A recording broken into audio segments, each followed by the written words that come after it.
Did you know The Rock? Like, was your verse recorded first, or did you already know The Rock was on it when you decided to cut your verse? Like, what? Nah, so he told me he had this song idea, and he was like, I'm gonna call it Face Off, Boom Boom Bam, and I'm just thinking like, oh, this is just another Tech N9ne record, so Right. we just gonna knock the song out. So once I send my verse in, he called me. He like, I got an idea, man. He was like, and I don't know if it's gonna work. And I'm like, what you mean? He like, I want The Rock to I just want to have The Rock like talk some shit on the back end of the song, just like talk on it. I don't know if he'll do it because he's doing. I think he was in the middle of Black Adam or something like that around that time. Sounds about right. And he was like, I'll see what he got going on. And next thing you know, like I was like, what I said, you know, I was like, I think you could pull it off. I said, The Rock fuck with you, man. He was like, I don't know if he'll do it. I said, he fuck with you, he'll do it. I said, I feel like he'll do it. He's like, always posting. Yeah, he loves Tech. You know what I'm saying? Working out for Tech, and yeah. Yeah, so Tech hit me back like probably like a week later and was like, he said, fuck that, I want to rap on it. So I was like, oh shit. You know what I mean? So then that turned into like that, that was not the original plan, was to have The Rock rapping on the tail end of the song. So then they started connecting, and then when we heard the verse, when it was all said and done, I was like, oh, this is about to turn into something for sure. And then he ended up making it a part of his rollout campaign for his clothing line for Project Rock. And I was like, this is about to be some shit. So when we shot the video, I was like, oh. And there's a video. Like, it's one thing to get The Rock to do a song, but to get him to do a video. Yeah, I think when they flew out to where he was at, he had to step off the movie set and knock that out in like 20, 30 minutes. Like, they boom, boom. And I think they said the shirt that they bought for him it wasn't big enough, so he had to like rip it, and that's what he ended up wearing. Checks out. Yeah, I was like, this is dope as fuck, man. And the support that he offered the song is what really took it over the top. 100%. Because it's one thing to like do the record, but it's like to get the biggest movie star in the world to push the song. And be posting it and tagging us, and go live with us on YouTube. He's a stand-up dude, definitely. Like he hit me on a side note after the fact, and he was like, man, I love your message and your music about mental health. He was like, I've been tapped in. He was like, I seen you got some kids. What size clothes do they wear? And I'm thinking like, he probably sent like a couple shirts or some shit like that. Right.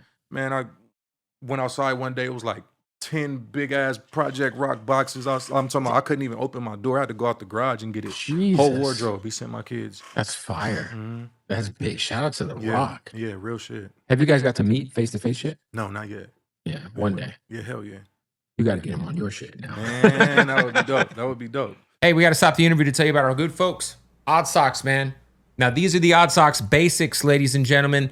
Now, when I tell you this is a product that every single day I'm alive for the last 5-6 years, I have used are these Odd Socks basics. Now, what Odd Socks is doing is they're kind of reinventing the sock game, if we're being honest, and the underwear game. You know, a lot of times you'll hit Walmart, you'll hit Target, you'll get some socks, you'll get some draws. They're affordable. They end up with holes in them. They don't really feel great.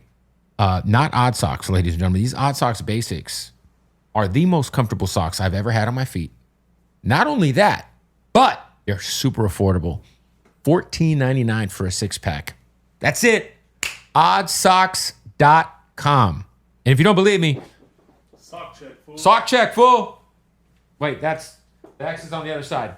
There we go. Ah! You see that? Sorry, you had to see those white legs. But it's so dope that, I get to push a product that I use and that I love. So Odd Socks, they got the 6-pack of socks for $14.99 at oddsocks.com. The basics. This is the future of socks, the future of underwear, comfort and affordability. I'm talking about affordability without jeopardizing the quality, because they are the most comfortable socks you'll ever put on your feet, ladies and gents. And the et ceteras. Got to show love to the et ceteras. We like all the stripes on the flag. They're oddsocks.com, man. Much love to my brothers over there. Make sure you get some right now, oddsocks.com. Let's get back to the interview. Did you kind of initially get into like taking music serious? I'd say probably like in the early 2000s. I got a big bro named Snake Lucci is his artist name. He was doing some time upstate, and he just called me. He would call me, and he would just like, I'm trying to do this rap thing, and he would spit verses and shit to me. And I'm like, damn, this is actually dope. So when he touched down, he had took me to a studio with him, and I was like, I'm gonna try this shit. I'm gonna take a stab at it. It's probably like 2001, 2002, something like that. He's on your album too. Yeah, right? he's on Butcher my Knife song. Yep. Shout out Snake Lucci. Yep. And yeah, like he showed me how to count bars and show me the structure and measures and stuff like that and metaphors and all of that. But I've always been an avid hip hop listener, so I picked up pretty quick. Right. Yeah, like that's how I used to learn songs. There was no website to go find lyrics. I used to write them down on a sheet of paper. Right. And I'm like, and that's how I would learn songs. So I'm like, I already know how to. I'm already seeing the structure and the science behind it. So then, yeah, we just started doing records like that, and I put out my first ever album in 2007.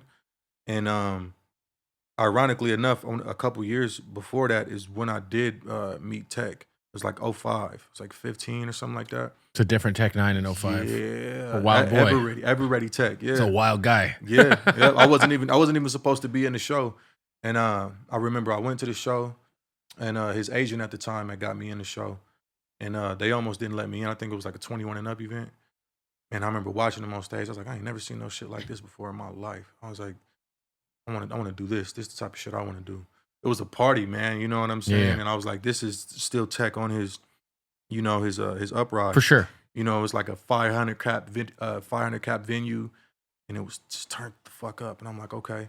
Went back there and I met him, and we got a picture of that moment too, which is crazy to think because like 10, 11 years after that, You ended up working with him. Yeah, he's coming to my show and Mm-hmm. put me on his label. That's Yeah. big, man. Mm-hmm. So, at what point? Because for people who don't know, you have a tattoo on your face that says "Sobriety is your superpower." Yes. So, did you have a addiction issue, and at what point in time? Because I feel like that's one thing that's like the hardest thing to kind of get wrangled. Mm-hmm. Yeah, man. I battled drug addiction and alcohol addiction for a while. It's been better over the course of me getting my deal and moving around and having to really, really clean up my health and stuff like that. I really started going to the gym a lot. I was destroying myself, man. Right. You know what I mean? What were your like drugs of choice? Man, I was doing everything. I was mixing the mastering a lot. I was like, hella opioids. You know what I'm saying? Man, I was But then it also didn't help that being in psychiatric wards where like I had Where they medicate you? Yes, and I was a part of my release. Like if you don't take this shit, then you're gonna come back. You're So it gonna was come like- back. Yeah, so I was So already you're numbed up anyway. Yeah, I already had access to a lot of the shit that they were. Motherfuckers, I was hearing people rap about shit. I'm like, I got a prescription for I'm this. like, I got this. You know what I'm saying? So I'm like, oh, this is about to work in my favor. Yeah. You know what I'm saying? But over the course of time, I'm like, I am destroying myself, man. And once I started moving around with Tech, I would say the tours with Insane were pretty fucking dope. But then when I got on the road with Tech, man, and I'm like, oh, this is serious. You really have to be able to manage your Well, yeah, you come in on the label like when things are cleaned up. There's the rule book. Yeah. Tech's Yeah, Tech's sober. Yeah, thank God. Yeah, 'Cause yeah. who knows what would happen? You know what I'm For saying? sure.